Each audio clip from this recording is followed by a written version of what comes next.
guys, welcome back to the channel where I cover missing persons, unsolved cases, crime news, and more. Well, I guess this one goes into the and more category. I'm going to start going through Sarah Boone versus Brian Boone. They finally had their alimony, child support. They had a hearing last week. And I know a few YouTubers did go. I did not go. I've sort of been following the family case stuff, but just not as intensely due to all the other crime stuff. But I know Tanika's 2 cents, and there's another YouTuber or two that actually went. If you would like to hear their experiences, but this particular audio was gotten by one of the folks on Reddit, and they have graciously put it available to the rest of us. Their username is ToothX, and I want to thank them for this audio. Now, it does mention at the beginning there were some technical difficulties, so it kind of begins, I guess, a little bit off. It looks like it's about like a 3 hours thereabout, so this will probably be in 3 different parts because I don't want it to go on too long, and that way you guys can watch it in small bits. So without further ado, let's jump to Boone versus Boone.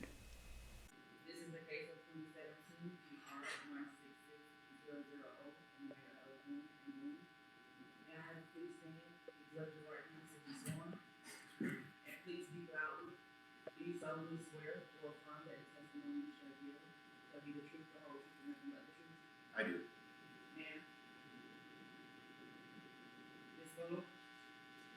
Ms. Boone, can you hear the clerk? I'm sorry? All right, the clerk is trying to do the oath. She's going to repeat it for you. You can sit down, sir. Do you solemnly swear or affirm that the testimony you shall give will be the truth, the whole truth, and nothing but the truth?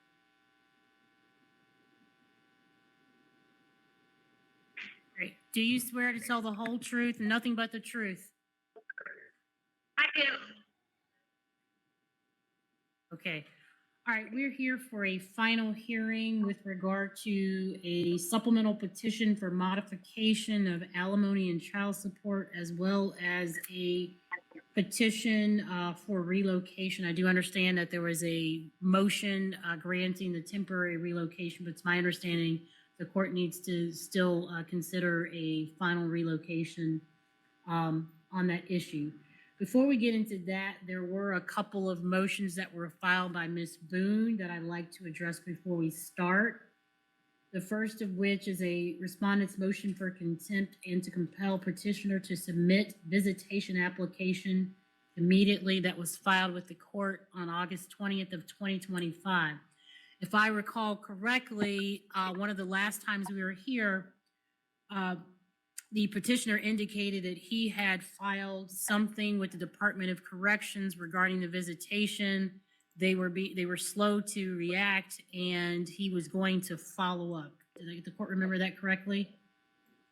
More or less. I had sent them something. Hold on, Ms. Boone. I never heard anything back from them about it. So I guess they never got that one. I have since submitted it. All right, when did you submit something? The end of last week. You have a date you can give? I think it was Friday. Friday, which would have been the 22nd, I believe. Correct.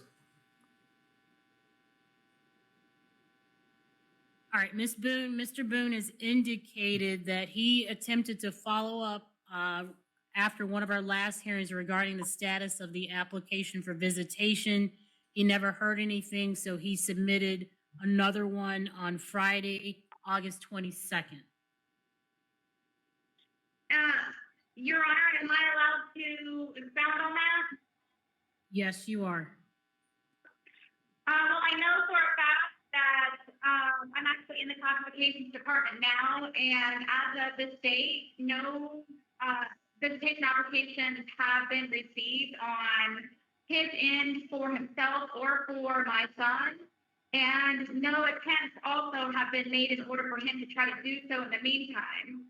I know that our pre-trial conference was on May 29th, and you gave them a 2-week deadline to submit. And I believe also that his attorney even volunteered to submit them himself due to the prolongation of time for the now ongoing 9 months that I've been trying to get him to submit for no reason of him withholding submitting the visitation application. So that's why I put in my cross notice and again my motion for contempt at this point, because they have disregarded your verbal order or instructions to submit him within the 2 weeks as of May 29th. All right, I'll have counsel respond. Yes, thank you, Your Honor. So in order for someone to be held in contempt, the court has to find that they willfully and intentionally violated an express and clear provision in a order or an agreement that was ratified by an order. I'm looking at paragraph 5 of the order that references this Department of Corrections application. And it says, Respondent also raised concern about petitioner not preparing an application required by the Department of Corrections so that the minor child could visit her.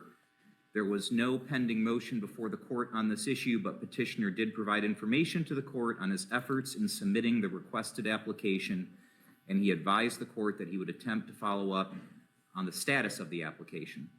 There's nowhere in this paragraph where it gives gives Mr. Boone some sort of clear and express deadline to submit anything, or that he would be held in contempt, or put on notice that if he didn't do something by a specific date, that he could be held in contempt by this court.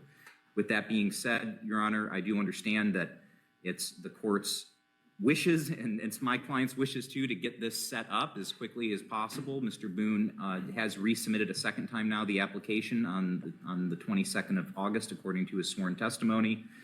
I'm assuming that whatever Ms. Boone is seeing right now, maybe it's not updated in the system. I don't know what else Mr. Boone can do to address this concern, but certainly being held in contempt would not be an appropriate remedy based on the language of the order in question. All right, I will allow you to briefly respond, Ms. Boone. Thank you. After the pre-trial conference, he also was under oath as well and told the court that he made an attempt, and he has not made an attempt. Nonetheless, that was 3 months ago. And you did give them verbally a 2-week deadline. And again, verbally, his counsel volunteered to All right, Ms. Boone, I cannot enforce any verbal statements that were not in an order. I specifically put in the order because there was no motion at the time. We did address it, and I did want there to be note that we addressed it, but there is no specific order requiring Mr. Boone to do anything by any specified period of time. And by law, because there is no order, I cannot hold him in contempt for failing to comply with an order. Is there a way that it's been 9 months that I've been asking from him to submit these visitation applications? There's no legitimate reason for him doing so. And I don't have any record of who he spoke to supposedly when he did try to contact DOC. And then also a confirmation that he's done it this time, 9 months later and under oath. How can I go about doing so to make sure that this is actually being done? All right. With that, I am going to deny without prejudice the motion for contempt.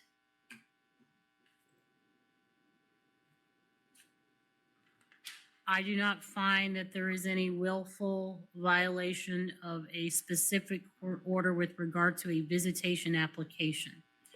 All right, there was another motion that was filed by you, Ms. Boone, Respondent's motion to appear in person for trial that was also filed on August 20th. I will hear you on that motion. Well, I'm on the telephone, so it does me no good at this point, Your Honor. All right, are you withdrawing that motion? I am. All right. All right, hearing that you're withdrawing that motion, So this is a shocker. She's like, oh, well, I guess I'm here on the phone, so I'm going to withdraw it.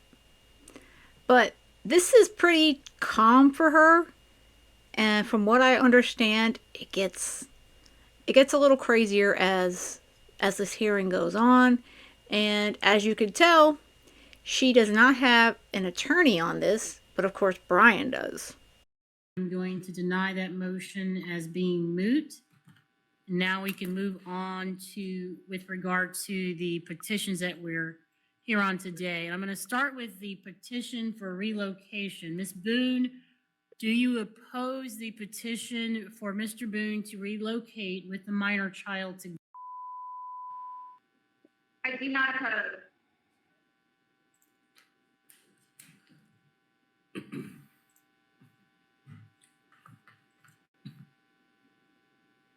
All right, hearing that there is no opposition, I'm going to adopt the findings from the, I believe it was February 2023 order, finding that there was a substantial change in circumstances that necessitated Mr. Boone moving the minor child to, and hearing no opposition to the motion, the petition for relocation, I'm going to grant that petition.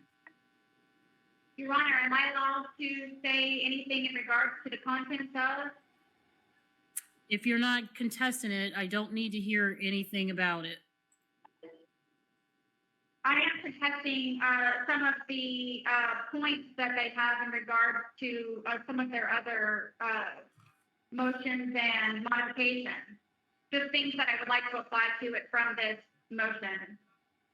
All right, the petition for modification is solely for Mr. Boone to move to with the minor child.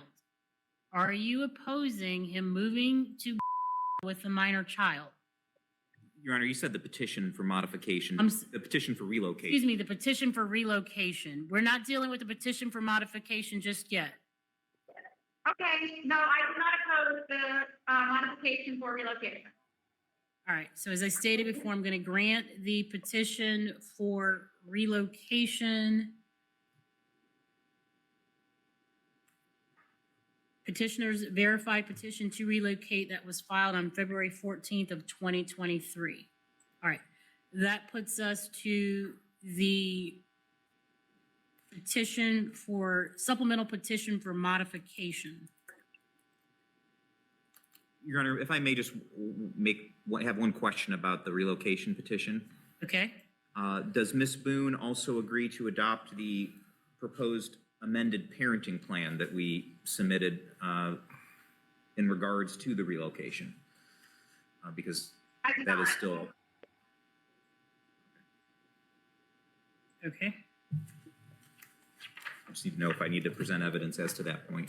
All right, so we will hear evidence with regard to the parenting plan.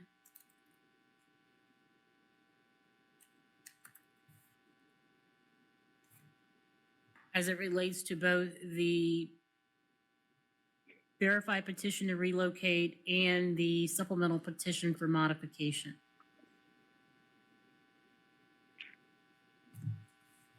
All right, do we wish to have brief opening statements?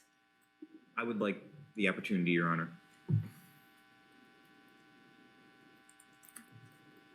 All right, so Ms. Boone, I'm going to hear brief opening statements first from the petitioner, and then I'll hear your brief opening statements. And again, we're only dealing with the issues on the supplemental petition for modification of alimony and child support. And I believe also you all wanted sole parental responsibility, is that correct? Yes, Your Honor. And then also the proposed parenting plan with regard to the relocation. Okay, once counsel for petitioner has done with their opening statement, I will give you an opportunity to also present an opening statement, and then we'll go right into evidence, okay? Yes, Your Honor. All right, I will hear petitioner's opening statement. Your Honor, do you mind if I go to the podium here? You may.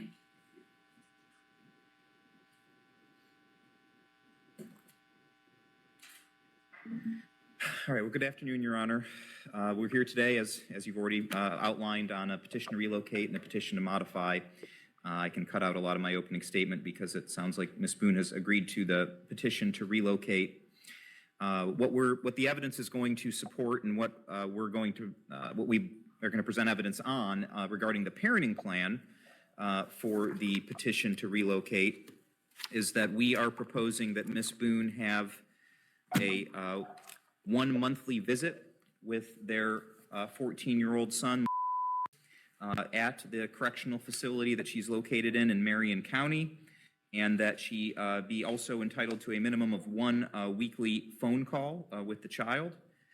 And we are also asking for sole parental responsibility regarding the day-to-day, or not only the day-to-day decision-making regarding the child, but also all of the decisions related to the child. We believe the evidence in this case, considering what has transpired since February of 2020, would support a order of sole parental responsibility when it comes to parental responsibility. I think the most contentious part of this case, Your Honor, is going to be the discussion regarding whether or not Ms. Boone is owed money. Our position is that, Your Honor, actually Mr. Boone is owed money, but he's willing to waive that and just to have both parties owe each other nothing moving forward. What evidence is going to show, Your Honor, is that since February of 2020, Ms. Boone has been incarcerated. She was charged and arrested for second-degree murder and has since been convicted by a jury of her peers of second-degree murder in December of 2024, and she is serving now a life sentence. Since February of 2020, Mr. Boone has been 100% financially responsible for their now 14-year-old son. At the time that Ms. Boone was incarcerated, what evidence is going to show is that Mr. Boone stopped paying the $1,000 per month of alimony and the $100 per month in child support that was ordered pursuant to the June 15th, 2018 final judgment of divorce between the parties.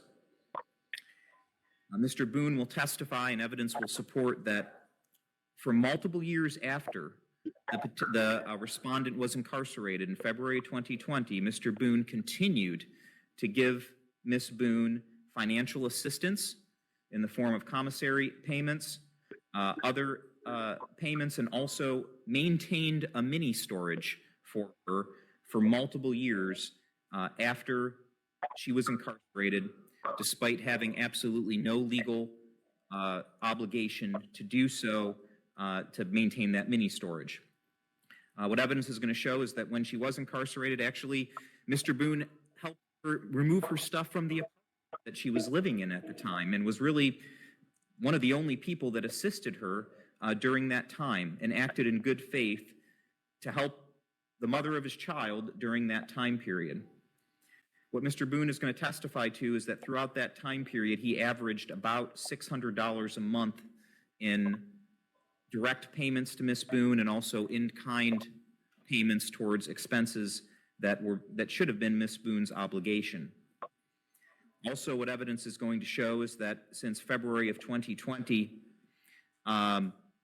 Ms. Boone had approximately a $370 child support obligation to Mr. Boone.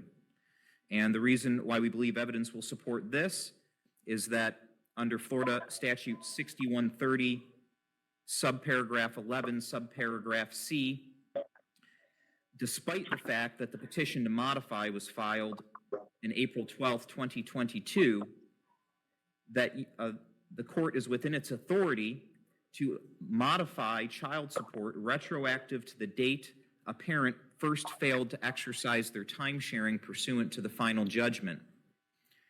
Ms. Boone, pursuant to the final judgment, had an equal time sharing schedule, and then, of course, in February of 2020, that time sharing went down to 0, and she had 0 overnights.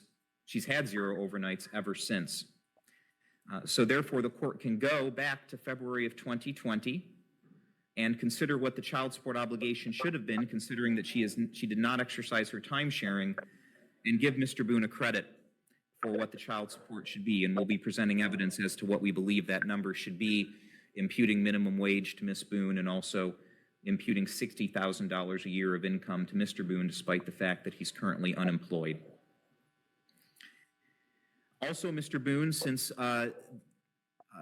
Ms. Boone was incarcerated in February of 2020, has accumulated over $14,000 in attorney's fees trying to modify the final judgment and trying to be able to successfully relocate his son to Gainesville. This morning was the first time that Ms. Boone has made any concessions regarding any of the outstanding motions that were filed by Mr. Boone and the petitions that were filed by Mr. Boone, despite having really no articulable argument against the relocation. And the court should note that in the order on temporary relocation that was entered by a predecessor judge in this case, articulated that Ms. Boone, even at that hearing, seemingly had no articulable reason to object to the relocation, yet she still has forced this final hearing and forced Mr. Boone to incur attorney's fees for another 2+ years while we continued to litigate this matter. So another thing that we believe evidence will support and what we're going to be requesting here today is that the court take into consideration in its equitable powers the amount of attorney's fees that Mr. Boone has incurred to fix basically all the chaos that occurred due to Ms. Boone's voluntary act, criminal act, and also her ongoing defiance and unwillingness to acknowledge the reality of her situation and the reality of this family's situation, which has. Just want to break in momentarily. Another reason why I wanted to cover this is because it goes back to her criminal trial. I like how this attorney it says she can't admit to the reality of basically that she is a murderer and she is in prison for life. That's basically what he's telling the judge. And I'm sure Sarah is going to have some things to say to this opening statement. And also her ongoing defiance and unwillingness to acknowledge the reality of her situation and the reality of this family's situation, which has had a direct result in Mr. Boone having to incur tens of thousands of dollars of attorney's fees. And so if there is, even after the consideration of the payments that were made to Mr. Boone, from Mr. Boone to Ms. Boone during the period after February 2020 moving forward, the retroactive child support that Ms. Boone ordered, if there still is potentially a retroactive alimony amount this court is considering, we are asking that the court also, in its equitable powers, consider the $14,000 in attorney's fees that Mr. Boone had to occur, and that the court would apply that to any potential technical arrearage that Mr. Boone might have. And when we say technical arrearage, Your Honor, technically speaking, while child support is can be retroactive to the date that a parent stopped exercising their time sharing, alimony modifications are only technically speaking retroactive to the date that a petition to modify was filed.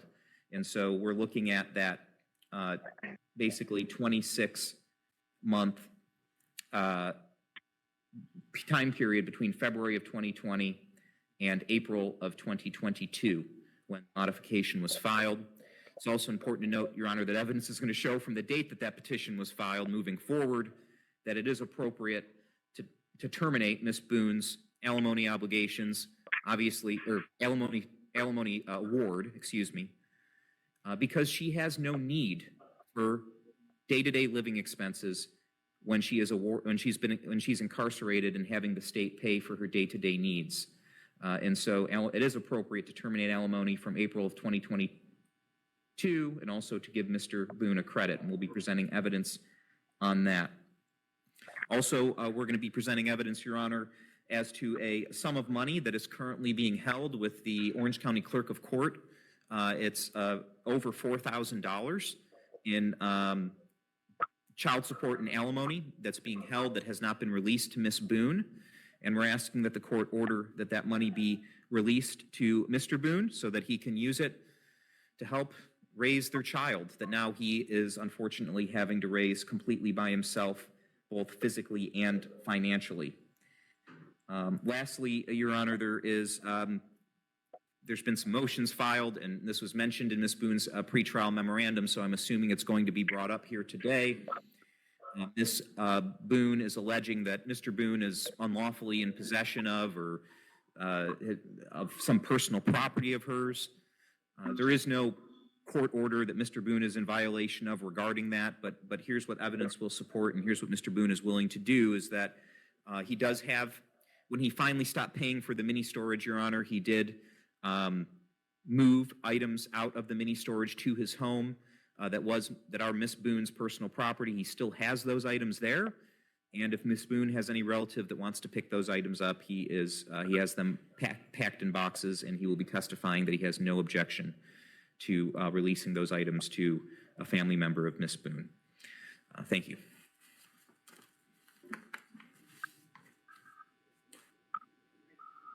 Before you give Ms. Boone, am I understanding that petitioner concedes there is 15 months of alimony that should have been paid? And so there is a amount that's owed, I believe it's $1,000 per month, so that would be $15,000? Well, we're going to be arguing that he did make other payments if Mr. Boone's going to testify that he made payments to an average of $600 a month during that period of time. So we're agreeing that he did not make $15,000 worth of direct alimony payments that were ordered pursuant to the final judgment. that is correct. Okay. Well, let's see what Sarah has to say. I think, again, that this attorney that Brian Boone has hired he sounds really good. I mean, he's like, listen, she can't admit that, all these horrible things that she did, that she put, he's not, of course, going into details, but that she was found guilty of murdering George, and now she is in prison for the rest of her life. And he should not have to have paid her alimony or any of that sort of payments while she was behind bars. And I think that makes sense to me.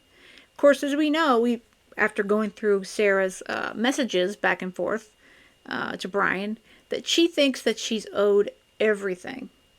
So I'm interested to see how much she still thinks she's owed currently, which I think is zero, nothing. And again, it sounds like Brian just wants to wipe his hands clean of this, and he's willing to let their son visit once a month, I think. And then I think it was like a couple phone calls. So I think that sounds more than reasonable, in my opinion.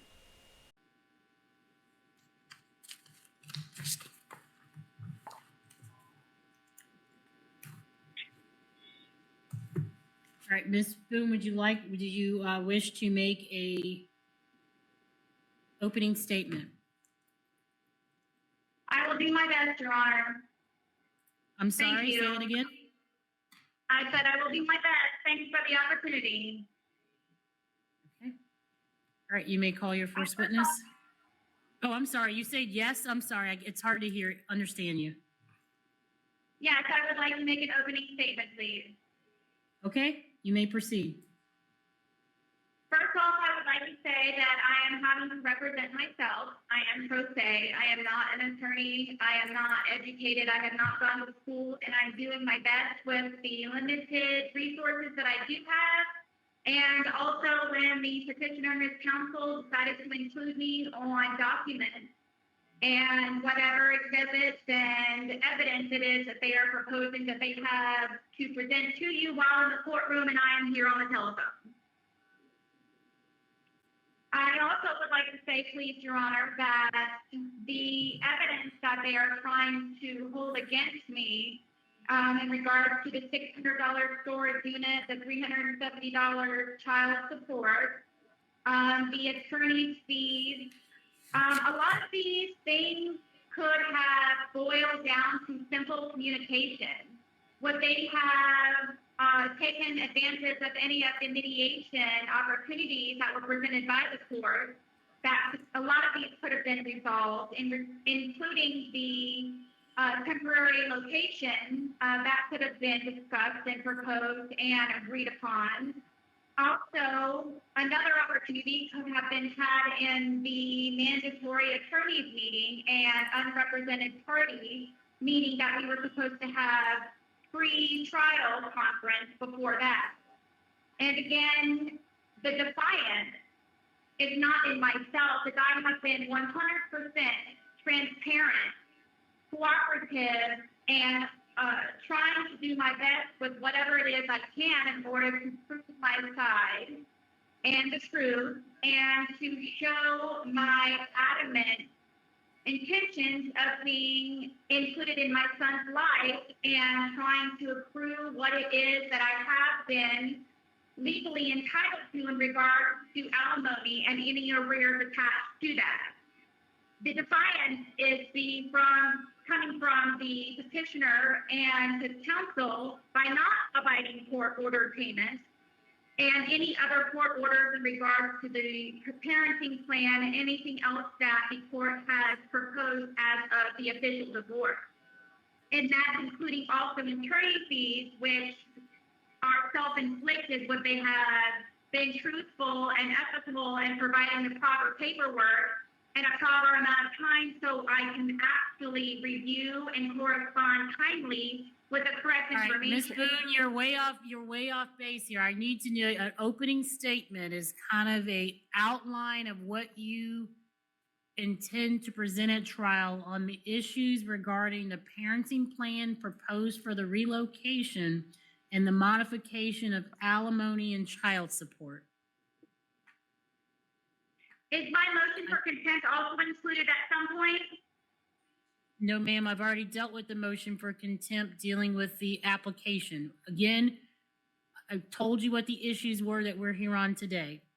You may continue, but let's talk about those issues. What do you intend to present as your evidence and your position regarding the relocation proposed parenting plan and the modification of child support, the modification of alimony, and the request for sole parental responsibility?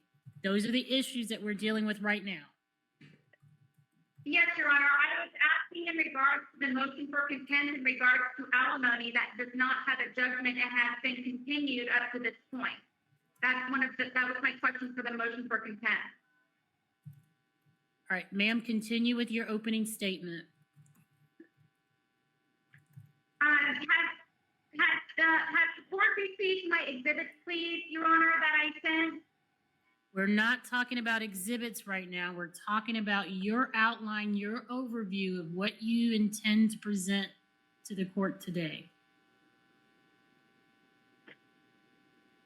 What my case law and my exhibits that I'm hoping that you all receive.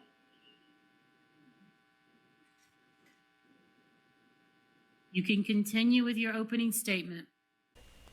Can you imagine if she had to do this pro se for her criminal trial? I mean, this is nothing compared to what we would have had to listen to for that. So I have to say, praise God that she did get the last minute help on that. But yeah, you know, she always thinks she knows everything, and then she wants you to feel bad for her because I'm behind bars and I only have so much information. I believe they can search a law library. They've got law information there in prison. So it's not as if they don't have resources to look up that sort of stuff in prison. Other than what I've actually already said, Your Honor, I'm not sure what I'm supposed to be doing, to be honest with you. So Okay. Here, I'll stop for just a minute. Let me give you some guidance, okay? They are requesting that you have one visitation per month with the child and one phone call per week. What do you intend to ask this court for as far as contact with the child. Okay, yes, please, if you don't mind, I'm going to pull that from my pre-trial statement.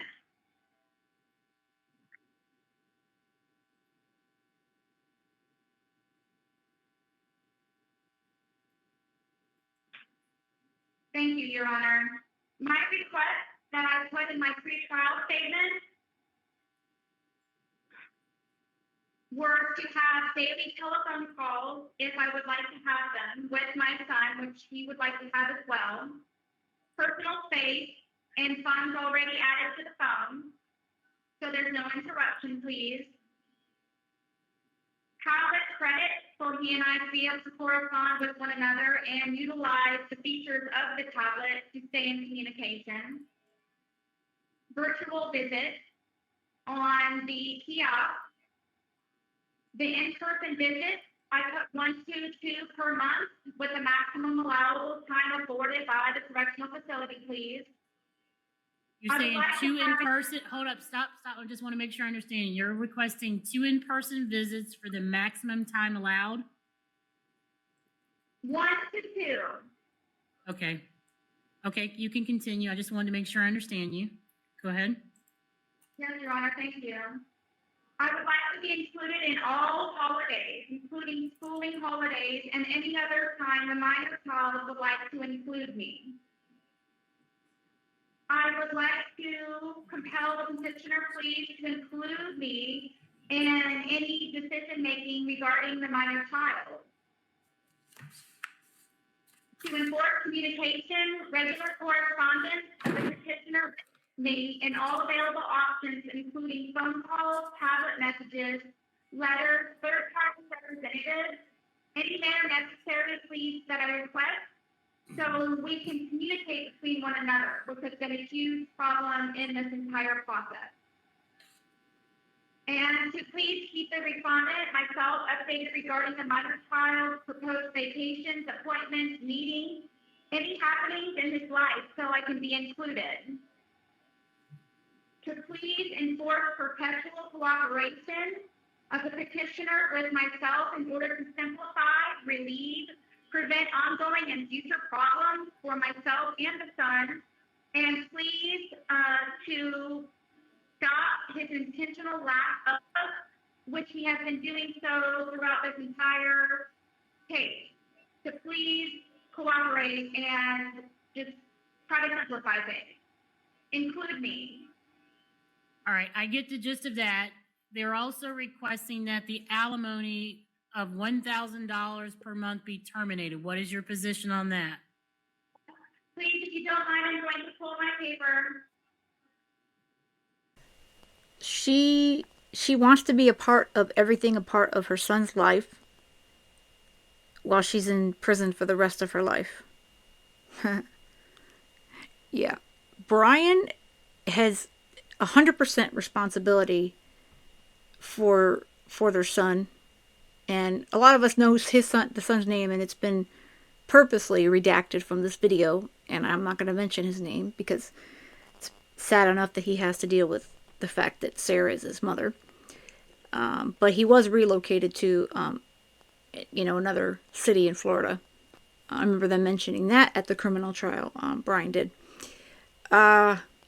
But she wants to be a part of all his decisions, Brian's decisions regarding their son. And she sounds like she wants her son to have to speak to her or have to visit whether he wants to or not. That's what it sounds like to me. And I think that's asking for a hell of a lot, Sarah. You're going to get a chance to present evidence. What I'm trying to find out now is just simply an overview, an opening statement, what the overview is of your position on everything, so that when I do hear the evidence, I know what I'm listening for.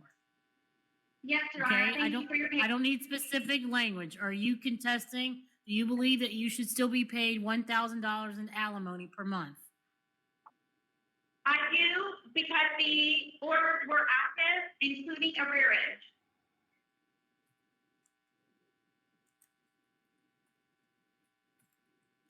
Right? Do you believe you should still be paid $100 per month in child support? I do not. The petitioner and myself came to that conclusion when Judge Dean was on the bench, so that should be concluded. All right, so you agree that Mr. Boone should not be paying you child support? Correct. Yes, Your Honor.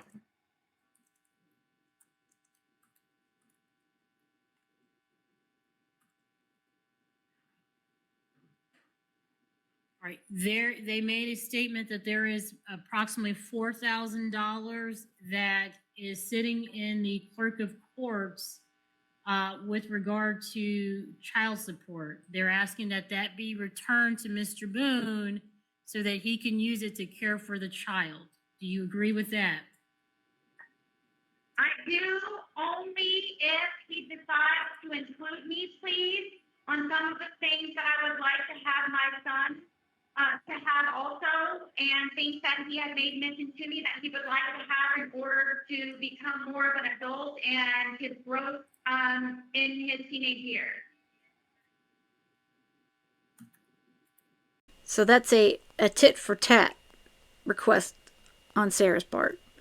Oh, he can have the $4,000, but only if he agrees to let me be a part of my son's life the way I want him to be. Yeah. I'm curious to see how the judge is going to respond to these things. And I think I'm shocked that she right away said no to the child support, which, of course, we can all see that there's no reason for that. She's got nothing to do with the child besides maybe some visitation. But the fact that she still wants alimony, you know, doesn't surprise me, but it's ridiculous.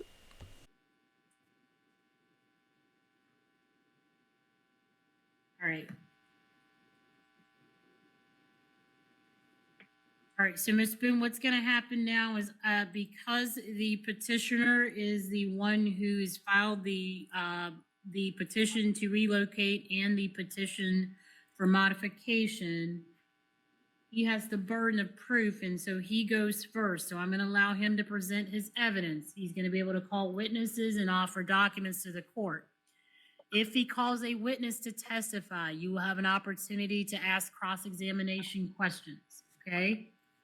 Then once he is done with all of his witnesses and all of his evidence, then the court will turn to you and I will hear any testimony, any witnesses you want to call, including yourself. And if you call a witness or if you testify, then his attorney will be able to ask you cross-examination questions, okay? Yes, Your Honor. And I have confirmed that we did receive in the mail some documents that are your exhibits. When it becomes your time to present your case, we'll pull those exhibits and then you'll be responsible for moving those into evidence, whatever you want to move into evidence. The attorney will have an opportunity to either object or to say he does not object to the court considering any specific pieces of evidence, okay? But you will get an opportunity. Yes, Your Honor, thank you. All right, so we'll go ahead and we'll have petitioner call your first witness. Thank you, Your Honor. I'll call Mr. Boone. Give me just a minute to set up. This is for the relocation, please. I'm sorry, say that again? What is the first document that we are attempting? It's not a document. Counsel has called Mr. Boone to testify as a witness. And can you, Mr. Boone, can you just say your name from sitting there? Brian Boone? Can you hear Mr. Boone? Yes. I was actually wondering, Your Honor, if it's okay if he goes up there to the witness stand. Is that okay? Or is that going to be too complicated? No, I don't think it will be, and it's probably wired so that it's probably you can hear him better from there. So I'm going to go ahead and have you go ahead and move to the witness stand.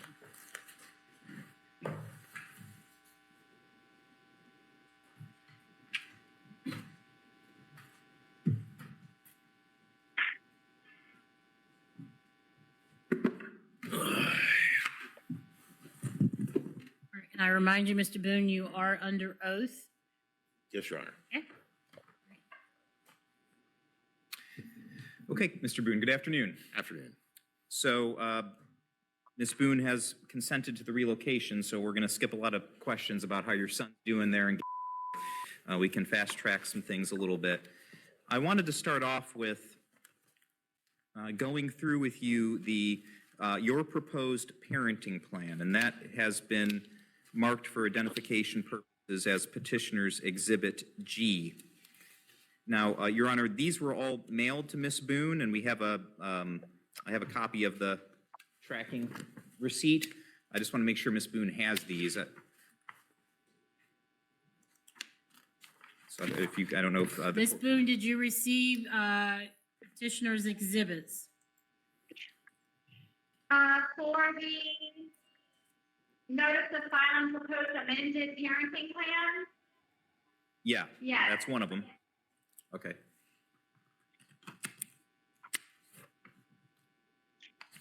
So I guess, does she have any objection for me submitting this as a exhibit? All right, Ms. Boone, do you have a legal objection to the court considering that proposed parenting plan? No, Your Honor. I understand that you do not agree with it, but do you have any objection to the court considering it? No, Your Honor. All right, hearing no objection, I'll receive into evidence what was pre-marked as petitioner's G is petitioner's exhibit number 1. Mr. Boone, I'm going to give you a copy of what I just handed to the court here. Okay.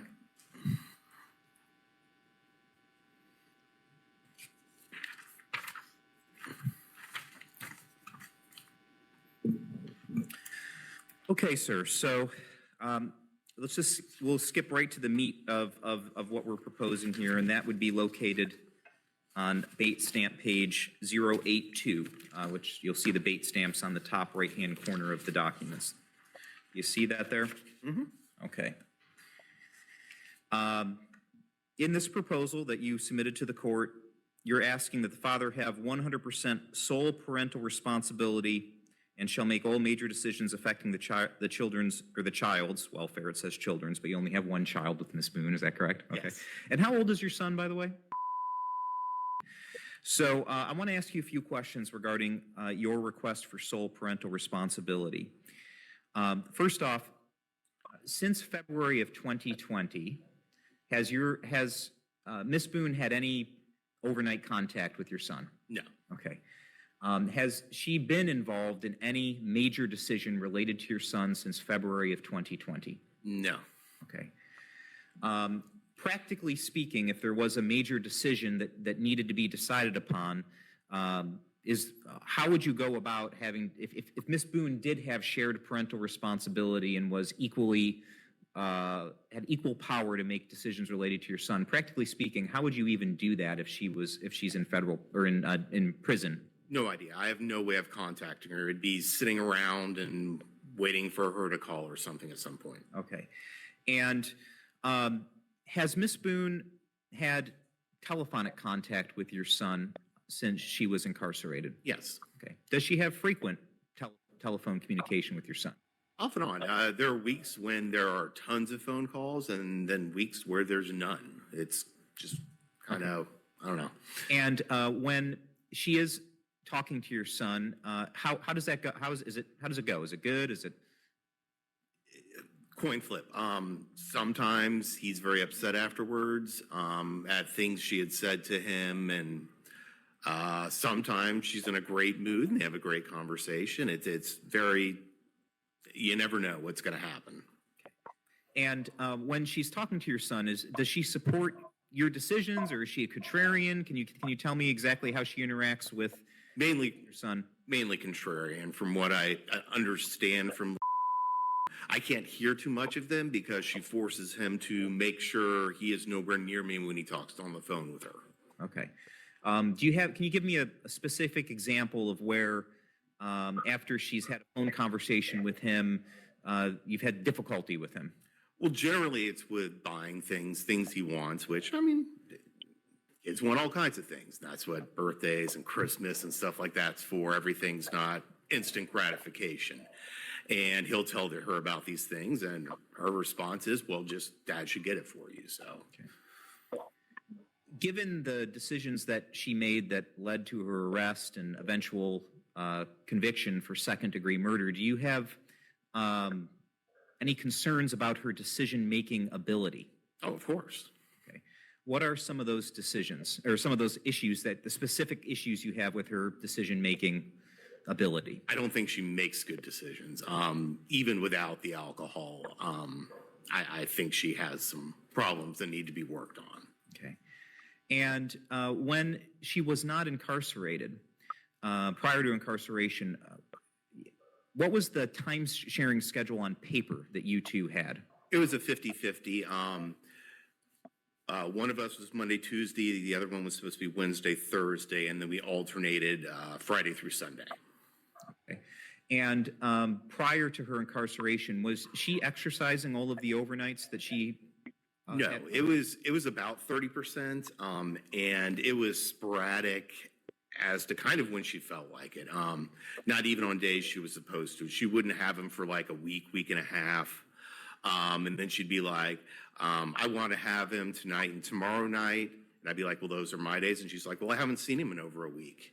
And that's kind of how things would go. So it'd just be like that. And then occasionally I'd be called over to pick him up at night because she had started drinking or wanted to drink and didn't want to take him to school in the morning or what have you. So, yeah, it was a lot of that.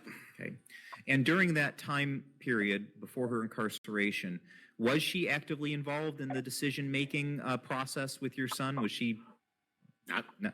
Okay. not really. She was kind of in her own little world at that time. And if there is a decision that needs to be, a major decision that's need to be made regarding your son that involves some type of monetary commitment, does Miss Boone have any ability to contribute monetarily to that commitment? No. Okay.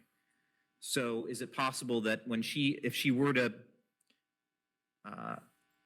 be able to have equal say in decision-making around your child, that whatever she decides, you're going to be 100% responsible financially for that decision? Is that correct? Correct. Is that one of the other reasons why you're asking for sole parental responsibility, since you're the only parent that can financially execute any decision that needs to be made? Yeah. Okay. And do you see any problems with the fact that if there was a joint decision that needed to be made regarding a major decision of your son, do you see any problems with Ms. Boone having input on that decision if she is not going to be financially responsible for it? I mean, I don't mind her giving some input on it. Okay. No. I just don't want her to have any kind of legal availability to make a decision. Okay. Now, is she informed of what's going on with your son? I mean, when she talks, I guess he tells her. Once again, I never hear the phone calls, so I don't know. Okay. But But does she have the ability? She's had phone calls where she can ask him about what's going on in his life. course. Is that right? Mm-hmm. Okay. And you're not looking to restrict her ability to be able to contact her son and talk to her son about what's going on in his life? Is that correct? no, I mean Within reason, I should say. The amount of calls, Okay. yes, but no. Okay. And let's get into that. Your proposal is that Miss Boone have one weekly phone call with your son. Is that right? Yeah. Okay. Now, first of all, are these phone calls free? No. Okay. So how much do they cost every time Miss Boone wants to have a phone call with your son? It's about $5 for a 30-minute call. Okay. And in the last month, do you know how much you've spent on those phone calls? Well, I mean, I said like last week, she didn't even call him last week, so that was like a zero. But the week before that, I mean, she called a bunch. She probably had 6 or 7 calls, so that's like 35. She called last night, so that's 40, and then maybe $50, $60 in the last month. Okay. When she does try to contact your son, do you try to accommodate her most times? Of course. Have there been times where you weren't able to accommodate her? Well, I mean, yeah, his phone's dead, or he didn't have it with him, or it was on silent, or any number of things. Okay. Now, regarding actually in-person visits, has there been any in-person visits at the current facility she's No. located in? Okay. When she was in the John Young facility, was there in-person visits that were? They're not allowed. They're not allowed. Okay. Yes. It's not even a possible, even, well, you can go there, but you're in a building across the street doing it through a computer. There's no possible way to physically see somebody there. Okay. So this new facility is the first time that there's a possibility to be in the same room as her Yes. son. Okay. And how far is that facility from where you live in Gainesville? I think it's like an hour 20, something like that. Okay. So a round trip just to visit mom is going to be approximately 3 hours? Probably, yeah. Okay. And when do these visits, when are these visits scheduled? Do you know?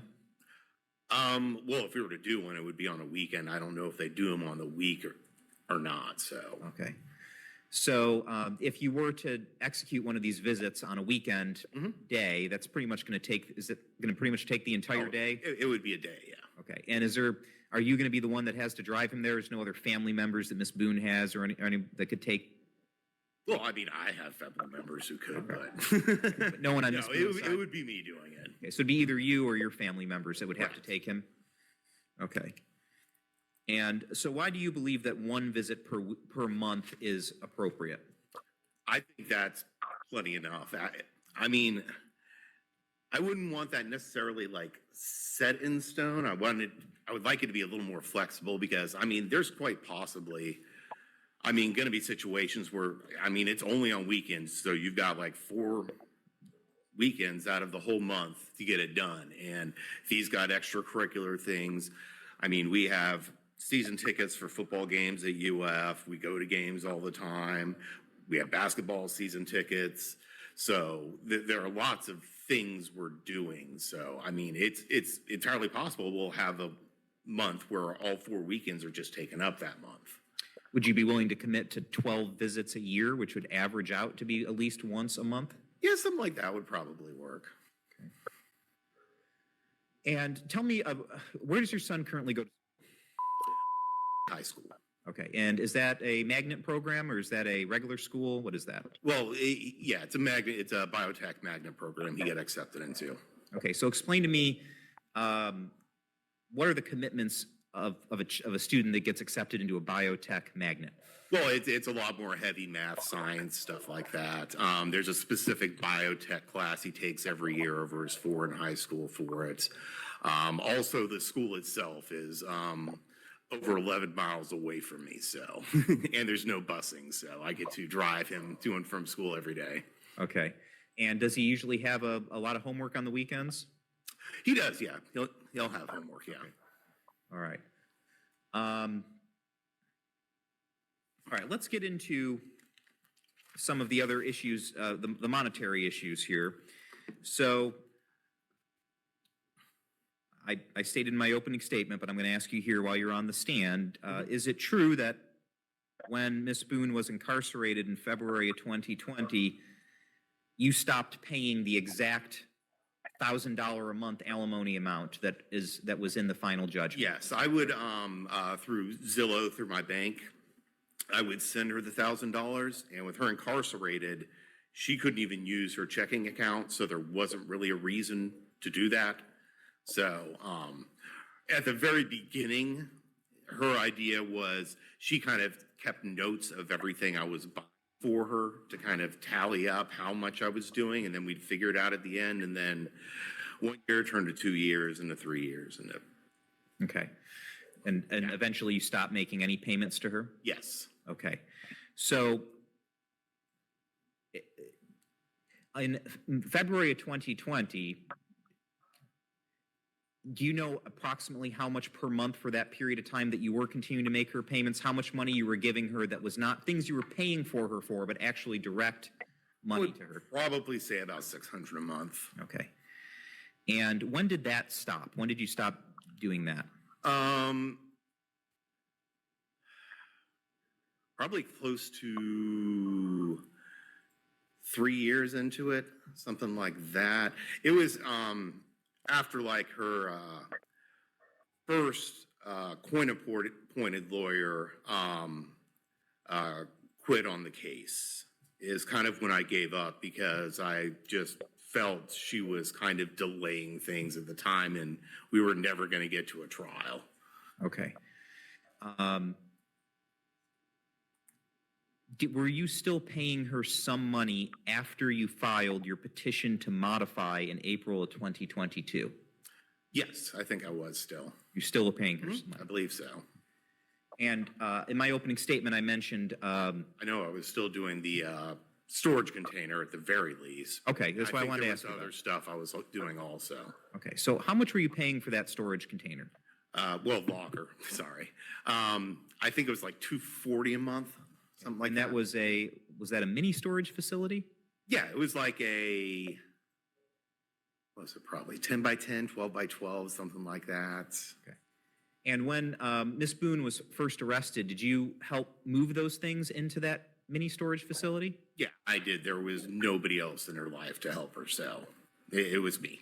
Okay, so you moved her stuff in there, and then you paid the monthly fee Yeah, for I the had mini to storage. rent a U-Haul and physically move everything, and yeah. Okay. And when did you stop paying that? Do you remember? I think it was a while after I moved. Okay. I like that he pointed out that he started having issues paying this alimony when she started having issues with her criminal case attorneys, because he felt like she was delaying things. Yeah. We all completely agree with you on that, Brian. And then sounds like he's also explaining that he was basically the only one who has really been there. Yes, she has a brother, but he moved all her stuff out. He stored it in a storage unit, and for the longest time, he paid for this storage unit. So, he did a lot of things for Sarah that he really didn't have to do, it sounds like. And, I would say that she probably personally believes that she's owed that, even though I think that that's above and beyond something that he should have to deal with. And when you were buying things for her, what were the type of things you were buying for her? Hot meals, gift baskets, just money in general on her account, whatever it is, thing in jail, phone calls, excuse me, stuff like that. There was probably other things. I mean, presents she'd want to get. She obviously couldn't buy them, so I would buy them, and yeah. So you'd buy presents with your own money and then make them presents coming from her? Yeah. Lucas? Every Christmas and birthday, and yeah. Okay. Yeah, she'd have a list of presents she would want me to buy him, and I would buy them and wrap them up for him from her. So, Do y'all remember the messages where she's talking about the fish soap and all these other crazy things she wanted for her son? If you haven't heard those messages, I will. Of course, I'm going to link to my Sarah Boone playlist, but you can pull up those messages, and they are quite interesting if you haven't heard them yet. Okay. And you said you eventually stopped doing it because she got a new attorney and you just felt like the case was dragging on. Can you expound on that? What was your frustration there? Because I didn't see an end in sight. I wanted, because we had already gotten this thing going. The judge wanted to wait for the trial to end before we could do anything with all of this. And it seemed as though she was just dragging things on almost on purpose, just so this wouldn't happen. Okay. Now, during this time period, you had to hire private attorneys, is that right? Correct. And I'm not your first attorney, is that correct? No. Okay. She stopped practicing and recommended me use. Okay. And do you know how much you paid to your first attorney to file the initial modification proceeding? Well, she didn't fit. You filed the initial one, I think. You didn't? No. Did she do it when you? Well, actually, maybe. Hold up. All right, we can't have a conversation like this. I'm sorry. Let me Sorry. No, I believe you did. let me rephrase the Okay. question. Let me rephrase the question. How much did you, the first attorney that you hired to pursue the modification case, How much did you pay her? Do you remember? I do not remember. She did write up an entire thing to change it because I was going to be submitting that. Sir, answer the question. How Oh. much did you pay the attorney? I don't know. I'm sorry. Next Okay. question. I'm sorry. Okay. And during the time period that Miss Boone was incarcerated, you were still giving her some funds, paying for her mini storage. Were you also paying for 100% of the expenses of? Yes. Okay.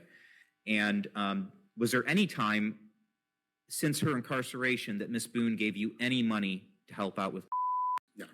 Did she direct any family members to give you any money to help out with? Okay. And tell me a little bit about, well, let me strike that. Okay, so let's go back to attorney's fees. Do you know how much approximately you have spent in attorney's fees for my representation? I think around 14,000. Okay. This time, Your Honor, I would like to submit what has been marked for identification purposes as Petitioner's Exhibit F.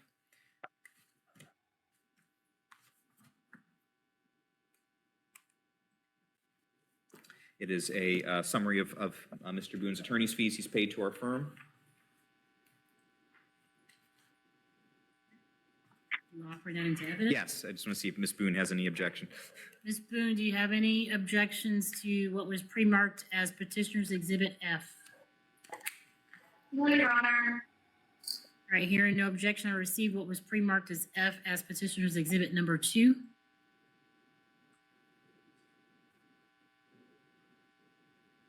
Sir, I'm going to hand you a copy of that exhibit.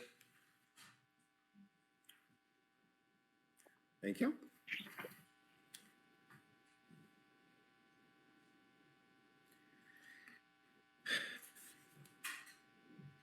Okay, sir. If you look at this exhibit, if you just look at, I'm going to direct you to Bait Stamp page 49. It's the first page. What's the date there on the top left-hand corner of the last entry up there at the top? 729. 2025? Okay. And if you go back to the last page, which is Bait Stamp page 79, what is the first entry on those billing records? 32122. Okay. So it looks like these billing records encompass approximately 3 years and 4 months worth of activity. Is that correct? Okay. And we're now in August 25th, 2025, and we're in the middle of this trial. So the $12,050 that's on this summary here, has that increased? Yes. Okay. And is that where you're getting the approximate $14,000? Probably, yeah. Okay. Okay. Now, Ms. Boone indicated in her opening statement that if people would have asked her, she would have been agreeable to some of the relief that we're seeking, basically, in essence, is what she said. I want to ask you, in all the calls that she made to your son, did she ever talk to you about settling this case? In a way that would benefit her, yes. Okay. Did she ever tell you that she would just agree to the relocation? No. Did she ever tell you that she would, well, I want to ask you this. She mentioned that you two had a conversation about the waiving of the child support. Did that conversation happen? Not that I remember. Okay. So there's never a time where she told you you don't need to worry about the child support? No. I don't remember that happening. Okay.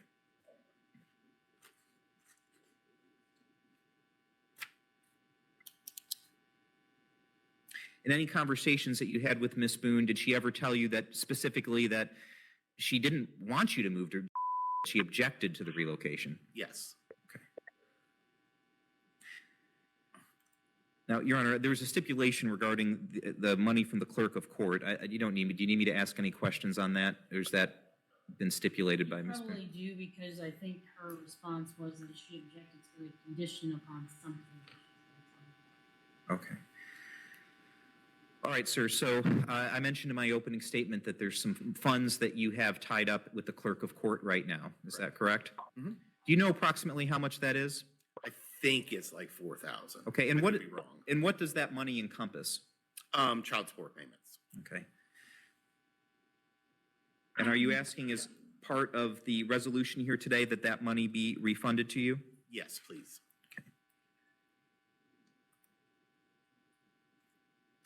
Now, let's also talk a little bit about your income. Are you currently employed? Yeah. Okay. When was the last time that you were employed? Back a little while. I've had some online things off and on at times. Okay. For purpose, when was the last time you were employed full-time? Probably 2021, 22, something like that. And you know, I'm going to stop you for just a minute. sure. If I seem to remember correctly, there was a stipulation with him earning $60,000, and I bring it up only because there was a motion to compel, and I denied that motion to Right. compel based on your representation that you're going to stipulate to income of $60,000. I was just going to get him to acknowledge that he's stipulating to that. That was my next question. Yeah.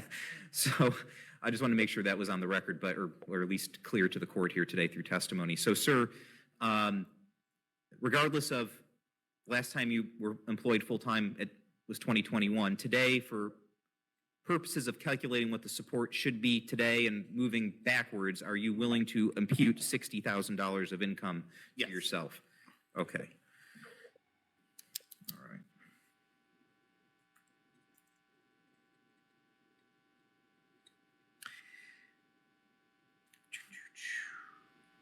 Now, all the phone calls that Miss Boone has had with your son, have you paid 100% of all those calls? Yes. Okay.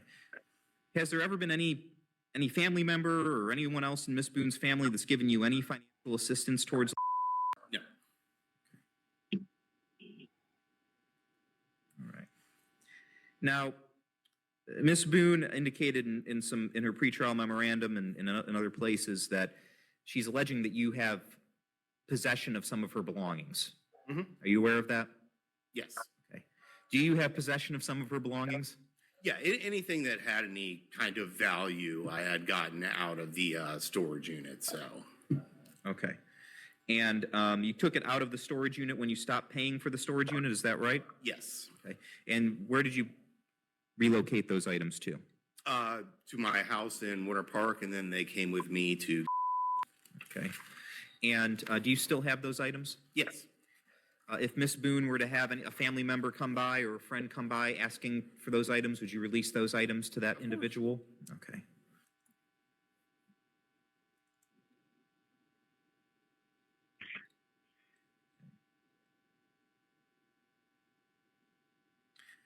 Sir, despite Miss Boone being where she is and having done what she did, are you still committed to making sure that your son has a relationship with her? As long as he wants one, yes. Okay. While he's still a minor and he doesn't get to make decisions for himself, are you? Yes. Okay. Okay. I have no further questions, Your Honor.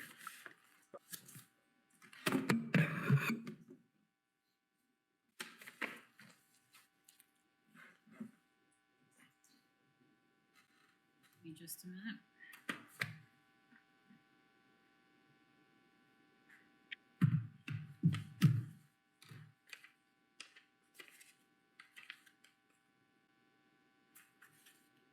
Right, Ms. Boone, do you have any questions for Mr. Boone? Yes, Your Honor. All right, you may inquire. Your Honor, is there a particular order I'm supposed to follow? I'm sorry, I can't understand you.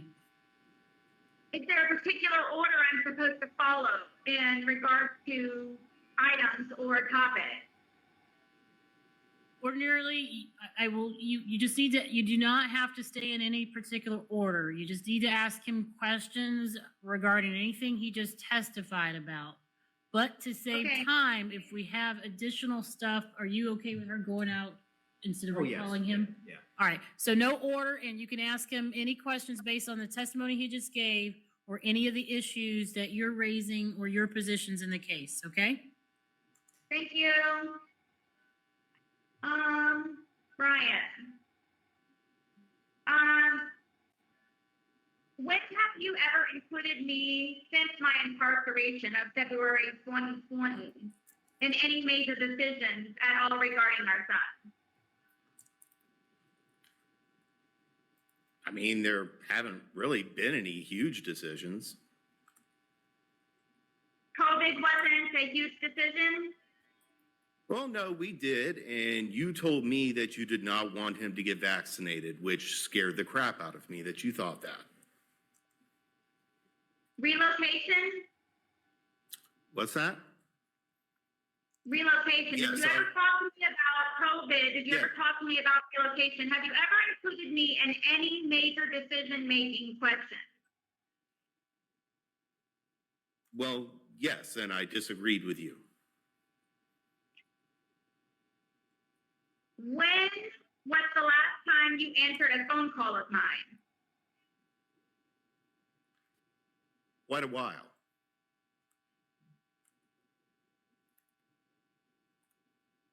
Why do you not answer my phone calls when I attempt to communicate with you?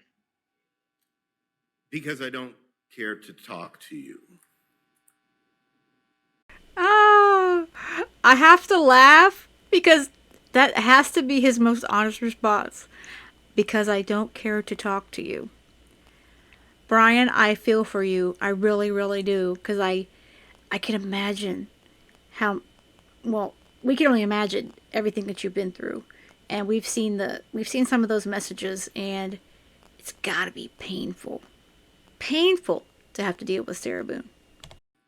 So in regards to our son, you do not want to communicate with me.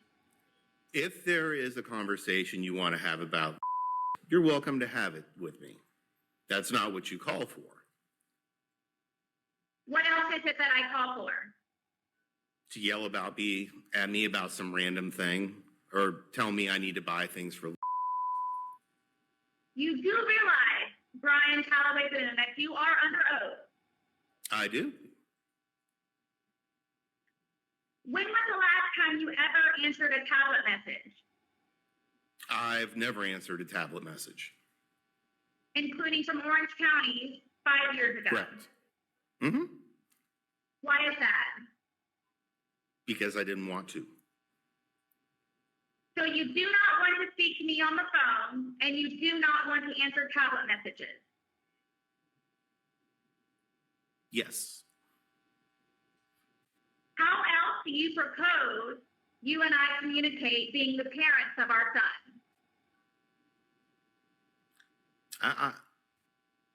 I'm not sure what it is that you wanted to communicate about him. Major decisions are one. Also, For instance, when have you ever responded to any of my letters that I have written to you from no response or answer of a phone call?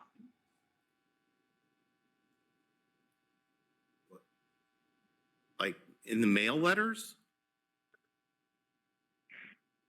A handwritten letter, yes, that I have mailed to you. I don't think you've done that in like 4 years. You just told me 2 weeks ago that you received mine in regards to the visitation applications that I sent to you. Well, yes, that wasn't a letter to me. That was an envelope with some applications in it. In the parenting plan, it says that you are not to use the child as a ploy or a mode of communication. How else am I supposed to communicate with you if not through our son, through a letter, a tablet, or a telephone call? Yeah, I read all your tablet messages.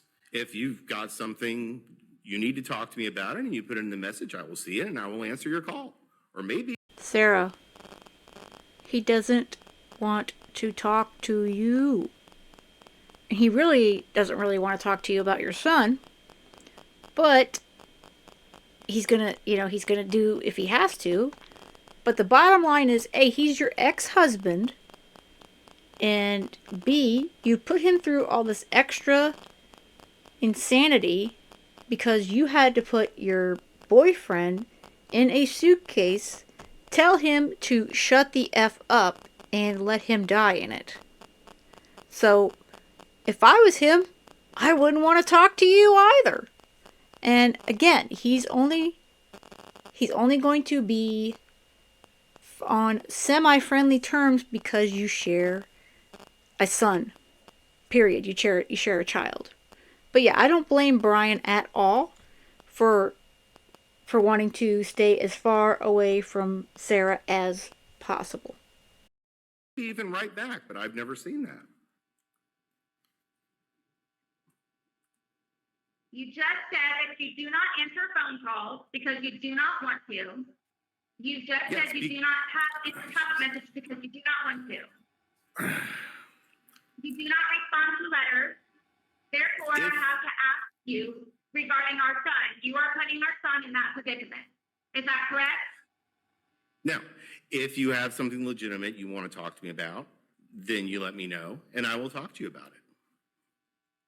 How would you know if it was legitimate or not? You don't answer. I have nothing ever to speak Once to you again, about in regards to anything other than our Hold on. son. Wait to the question zone. All right, now you may answer. Once again, you can write me a tablet message explaining the question, and then I can answer. Or two, just when you're on the phone with Luke, have him say, "Hey, mom's going to call you out, blah blah," and then you can call me about it. That's not making him communicate between us. Why you can't just communicate as an adult and a parent do not have to include our son All right, in next this. ask a question, Ms. Boone. Not argument, ask a specific question. Why do you allow, why was your statement made that our son is upset after speaking to me on the phone? Do you know specifically why? Because you asked me or him? Because he tells me. I can see him. I'm asking you if he explained to you why he was upset. Yes. And why is that? Can I? I mean, any number of different reasons. The way you talked to him, what you said to him, how you made him feel. I mean, the plethora of emotions that you corrupted. Is it because you allowed him to curse on the phone? That I allowed him to what? The majority of the time, I will tell you this, which you are unaware of because You're you not do not telling anybody anything, ma'am. You're asking a specific question. Ask your question. Yes, Your Honor. Do you understand the majority of him being in quotes upset is because you withhold him coming to see me, and he's had to wait over 9 months now that he has the opportunity to, and you continuously lie to him and me about, and the court, filling out the application. Okay. Not at all what he tells me. You specifically, the way you talk to him is what upsets him. And honestly, before yesterday, after you got done talking to him, he told me that he would prefer him being able to make the decision of when he wants to talk to you. Yes, we spoke about that yesterday, and what he said to you was, Right, so Did I'm not going know to object at also. this point that the child here All right. is happening. I'm going to sustain the objection. Move on to a different topic.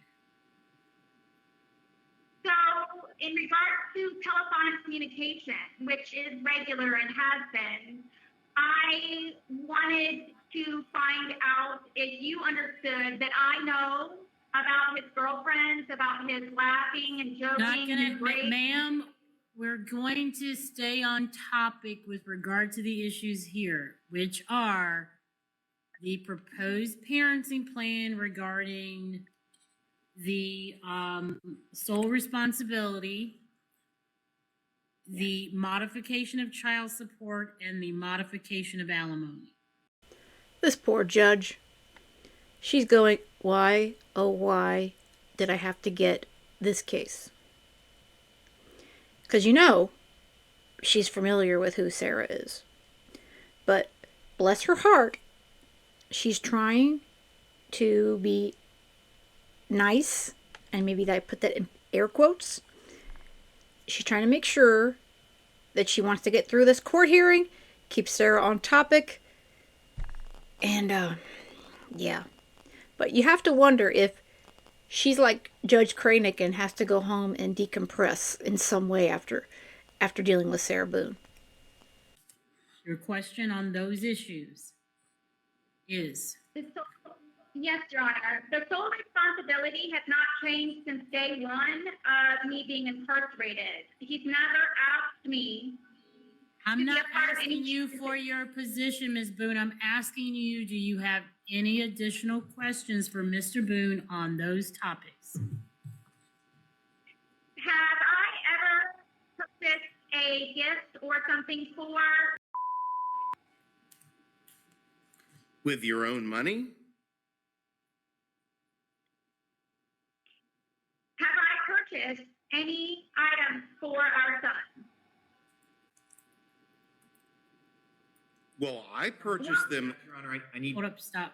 I need some scope of what time period she's talking about. All right, I'm going to sustain the objection. Re-ask your question, and you need to put a specific time period in your question. Within the last month, what have I purchased for our son? You had somebody third party else, not you, buy him a record for his vinyl player. Have I purchased previous items for him? You have had a third party, not your money, not you, purchase some things for him. Yes. Sarah, how could you purchase something for your son when you're in prison? And before that, you were in jail. You have no money. And you specifically are saying the previous month. You really have no money since you've been found guilty and sentenced to life in prison. So, yeah, you haven't purchased your son anything. What family members do I have helped pay? Excuse me? I'm sorry? What'd you say? My family members. Who is it that I can have help pay? Philip's the only person. Why is that? Because your other brother's not really capable of doing anything, and your mom and dad are dead, and you don't get along with any of your other relatives. Are my grandmother and grandfather deceased? Well, I mean, you're almost 50 years old. Most people, their grandparents are deceased at that point. All right, Ms. Boone, what's the relevance of these questions? Because they're trying to make me seem that myself and no one in my family is contributing to my son. And it's difficult when my family is deceased and my younger brother is in the military on his 9th deployment in Israel. So, All right, ask your whatever next it is question. I do. Ask your next question.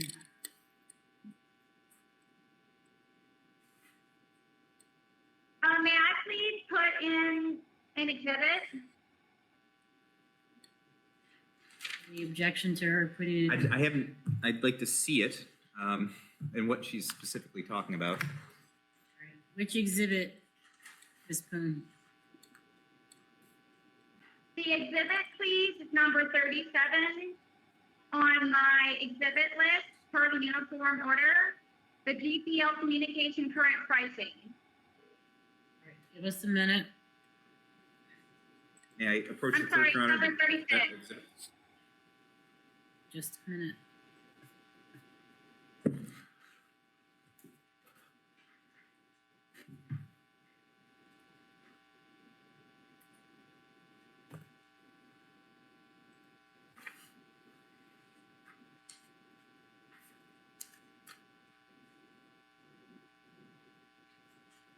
I have no objection. All right, Ms. Boone, council has no objection to your exhibit, so I'm going to receive what was pre-marked as number 36 as respondent's exhibit number 1. Yes, Your Honor, that is to show, please, that it's 13 cents per minute for me to speak to my son on the phone. And also the fact that we have Stop. Slow down for just 1 minute. Do you want Mr. Boone to see that document? Are you going to ask him a question about the document? Yes.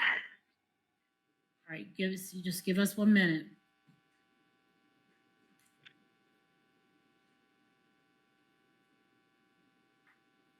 Mr. Boone has taken a look at the document. No, he's going to keep it. Oh. All right. Do you have a question for him about the document? When you originally signed up for this account in order to utilize the phone option, were you aware of the 13 cents per minute? Yes, I have to pay for all the phone calls. So you accepted the fact that it was 13 cents per minute? You don't have a choice. That's the only way to have phone calls in the jail. Yes or no. For most of my questions, it's just a simple yes or no. All right, ma'am, what's the point of this questioning? Because he's making it seem that it's a very expensive phone call for me to speak to my son, and it's just 13 cents a minute, and we don't utilize the full 30 minutes each time. So by him setting up this phone account for the 13 cents per minute and free phone calls. All right, the court has taken notes that it costs 13 cents a minute based on exhibit number 1. Your next question. Okay. This is in regard to the exercising of overnight, where he stated that it was 30% about for my average. Can you please explain to the court my conversations on more than one occasion of why I would not have 100% or 50% of my time? So I'm going to object. That's self-serving hearsay, what she said to him. All right. I am going to sustain the objection. Next question. Did I ever explain to you the safety risk and danger of having my son come over on particular days that it was mine?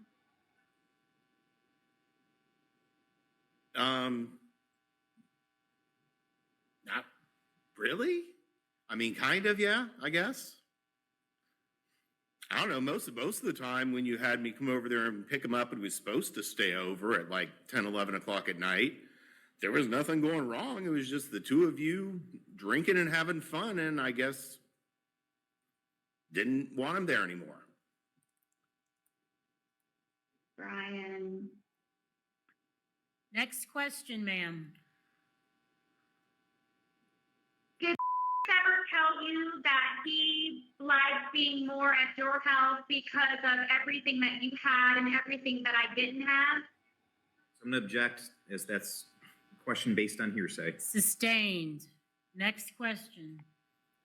Did you have more entertainment than I did?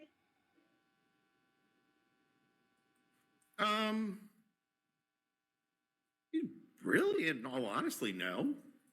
I mean, you had a computer, I had a computer, you have a TV, I have a TV. You've got open spaces to play in, I had open spaces to play in. You had a pool, I had a pool. I mean, yes, my house was a bit bigger than your apartment, but I mean, it's kind of the same things. Do you understand what my criminal case was about? Oh, yeah. Do you understand the domestic violence part of it? No. Well, yes, just not from the side you think. Can we just give Brian Boone a round of applause? Yes, I understand it, but not from the position that you think it. So I'm sure she's going to be very pleased to respond to that. because he knows what we know. The domestic violence defense was crap. And if anyone was DV'd, it was George, not Sarah. I mean, remember the fake black eye? Yeah. Sarah, we all know you were the aggressor in that relationship. Did you watch my trial? Yes. Did you see the pictures? And I saw all the videos. In regards to the children's rights, I would like to ask, please, number 6, where it says not to hear parents speak ill of each other, nor to hear about the difficulties of the other parent. Have you ever called me murderer No. in front of our son? No. Have you ever called me killer in front of our son? No. You do realize you are under oath. Yes, there is a difference between calling me a murderer and saying you're being tried for murdering someone. Those are not the same thing. Have you ever called me a murderer in front of our son? Asked and answered. Move on. Next question. Have you ever made an attempt to find out contact information for me while I am located here? To say that again? Have you ever attempted to find out contact information from me while I am located at BOC? What contact information? Should there be an emergency, have you ever tried to find out how to contact me? I would call the jail and ask them. Or the prison, So you do whichever have one. an option of contacting me. What's that? So you do have a way of contacting me. I have no idea. I don't know what the rules are. I don't know if I could get in contact with you. Maybe they could let you know. I don't know. Have you ever made an attempt? Have you ever asked me? Have you And ever what's responded? the relevance to the issues that we're here on today, which is the relocation proposed parenting plan and the request to modify either child support's not an issue, but to modify alimony? This is where I'm unclear, Your Honor. I'm not sure what exactly I'm supposed to be doing. Is this in regard to the parenting plan for the relocation? I've explained to you more than one time the issues that the court is considering today. Now she's going to play dumb. Oh, I don't really understand, like, what I'm supposed to be, like, talking about and asking. Sarah, you know exactly what the judge told you, and she's repeating it now because you just want to go after Brian. You want to, get him to say, oh yeah, he called you a murderer, this, that, and the other thing, that, oh, he should have to contact you for this and that. Again, Sarah, you are in prison because you killed somebody. And you were found guilty by a jury of your peers. So, does Brian have to tell you if something happens to your son? I think after this, I'm hoping that he won't. But do I think he would get the message to you in some way? I think he probably would if something seriously happened to your son. But, again, what are you really going to do? You are, you're behind bars for the rest of your life. Because of your own actions.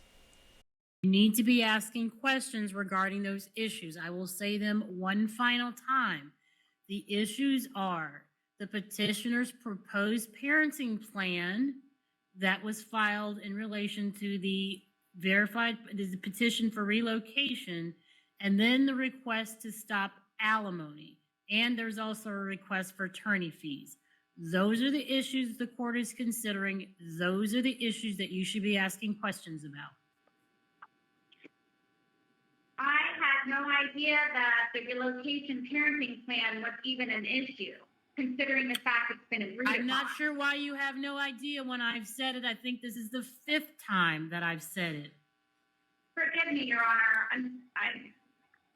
Honor. Forgive me because I'm pretending to be an idiot.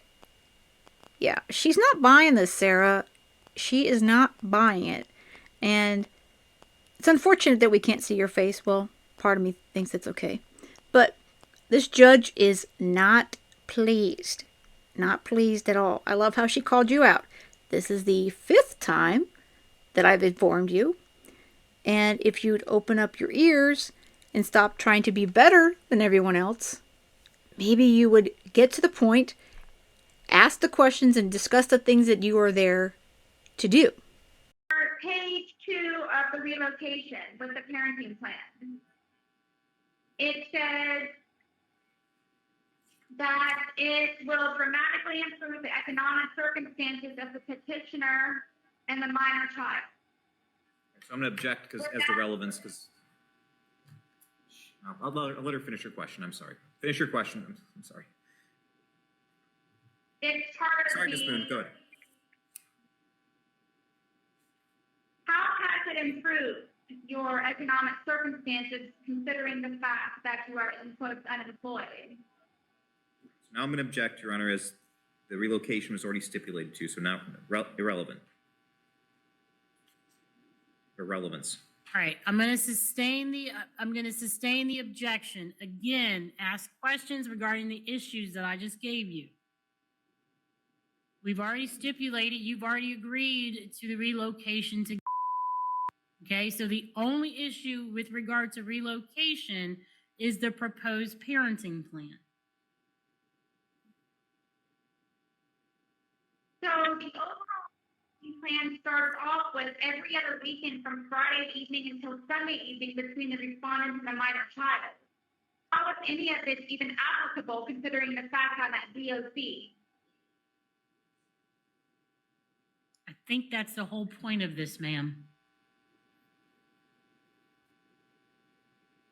I'm not sure what I'm supposed to do. And am I supposed to object to it? Because I object to it. Right, It doesn't we're make here for a sense. final hearing. Whether or not you object to it is not relevant at this time. The court is going to make a decision based on the evidence that is presented today. The court's question for you, do you have any additional questions for Mr. Boone regarding the proposed parenting plan, the request that the alimony be discontinued, or the request that the child support be discontinued, or the request for attorney fees? If you could just give me a moment, please. Okay.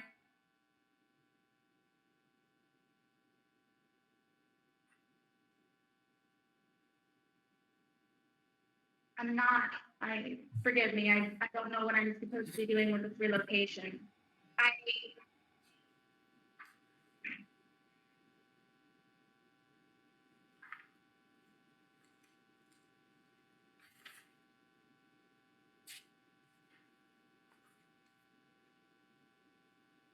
For the relocation parenting plan, which I was not aware of, this was on our to-do list today. I thought it was the original parenting plan. I don't know what I'm supposed to do or how I'm supposed to answer this. Brian, how can I exercise every other weekend from Friday evening until Sunday evening between the respondent and the minor child? You can't.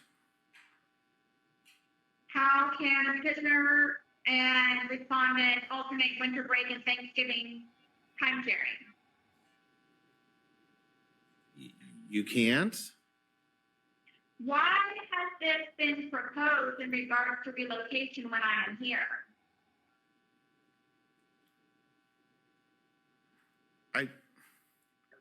I'm confused. All right, next question.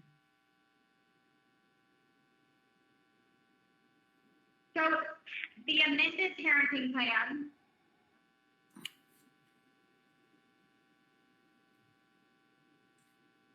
with my understanding that it is up to the child to have contact with the phone as regular as he would like to have.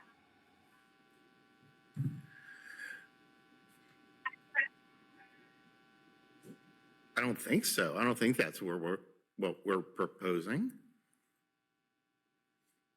It says the parties will coordinate a weekly phone call between the child and the mother. After all regular, consistent phone calls that he and I have been having, now it's going to go down to one phone call. Yes. Do you think that would be detrimental to him, or do you think that would be helpful? No, I think every weekend you can call him and catch up on how his school week went and everything like that. Why are you doing that?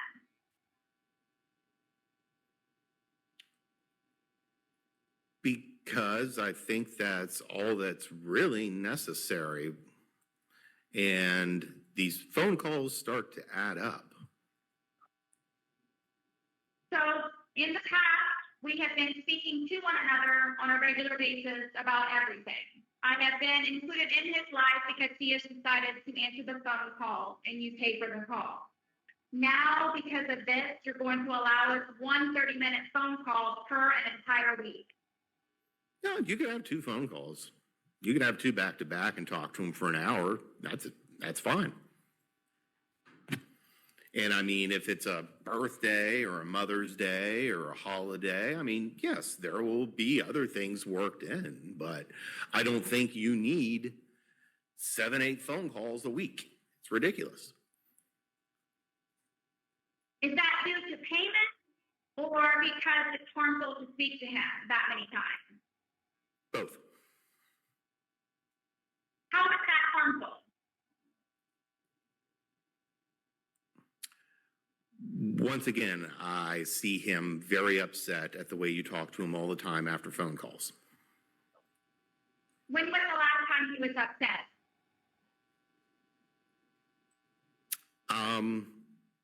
Probably about a week ago because you didn't call all last week. Do you know my schedule of work while I'm located at BOC? No, of course I don't. Why haven't you asked about it? To know that. Because I don't care.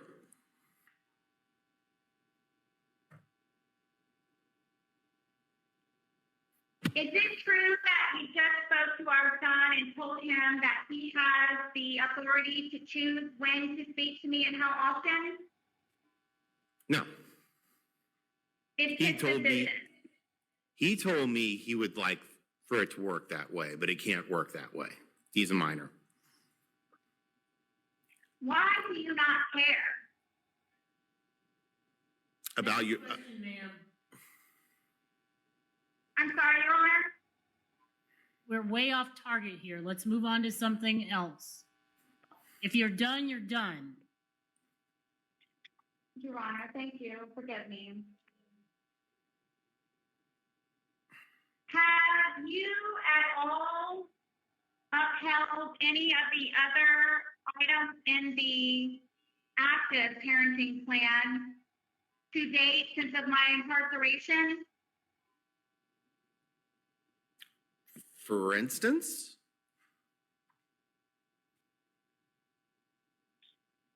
I'm going to object as to overbroad and Sustained. Ma'am, you have to ask a different question. Communication. Between parents, all communications regarding a child shall be between the parents. okay. Have I tried all possible forms of communication in regards to phone calls, tablet messages, handwritten letters, texts from outside resources, etc., to try to communicate with you in regards communicating with you about our son? Yes. Have you responded? You've already been over this. Next question.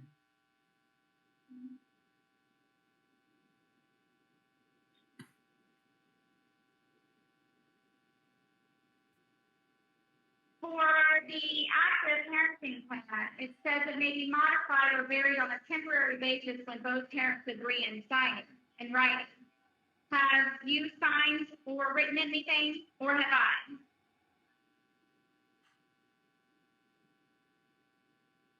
What, to modify? That's what I'm trying to do. When the I don't object parents as do to not relevance. agree, the plan remains in effect until further order of the court. Has right, this ma'am. been? Ma'am, you're beyond the issues we're here on today, okay? Next question on those issues that I've gone over with you over and over again. Forgive me, I'm trying to do my best without knowing what I'm doing. No, we're not going to forgive you because we know you're just trying to get around what you're supposed to be asking. Because again, Sarah, we remember how you told detectives that you are so smart, that you're a brilliant mind.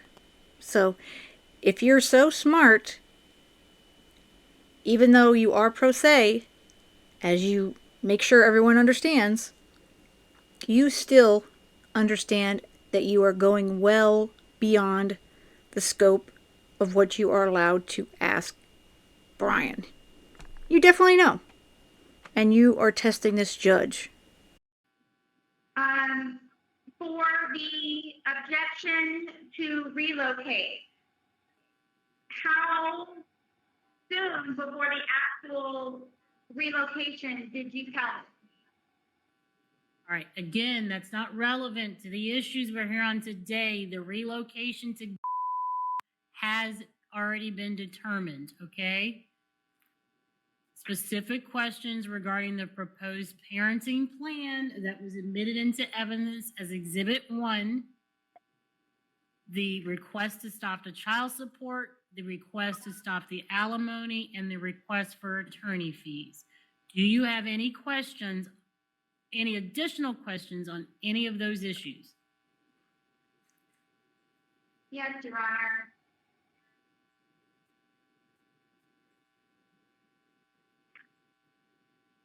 I don't know if you can answer this or not. I just don't know without asking you. Are my questions after this? Is that the end of it? I mean, I don't know how much further this goes for me to be able to utilize my pretrial statement information.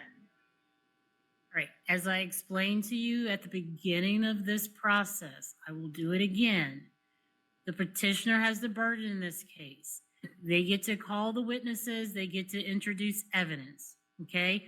Once they are done, then I turn it over to you so that you can call any witnesses or you can provide any documents that you want the court to consider. I also want to say to you, it is now 3:06 p.m. We will not be going past 5 o'clock. So the more you continue to ask questions that are not on the issue that we've talked about today, the less time you will have to present your case. And there you have it. The judge is like, that's it. We're not staying longer because you decide that you want to do your own thing, play dumb, and just go after your ex-husband and the father of your child. Yeah. Sarah, you're not going to win. That's the bottom line. This judge, just like you couldn't win with Judge Kranick, you're not going to win with her either. And I'm going to end it here, so this way we can make it into 2 parts. I understand that this is going to be very long, like a 2-hour video. And I don't usually do, this long of a video, but it gives you a good chunk of the hearing. And then I'll finish it out in the next couple of days.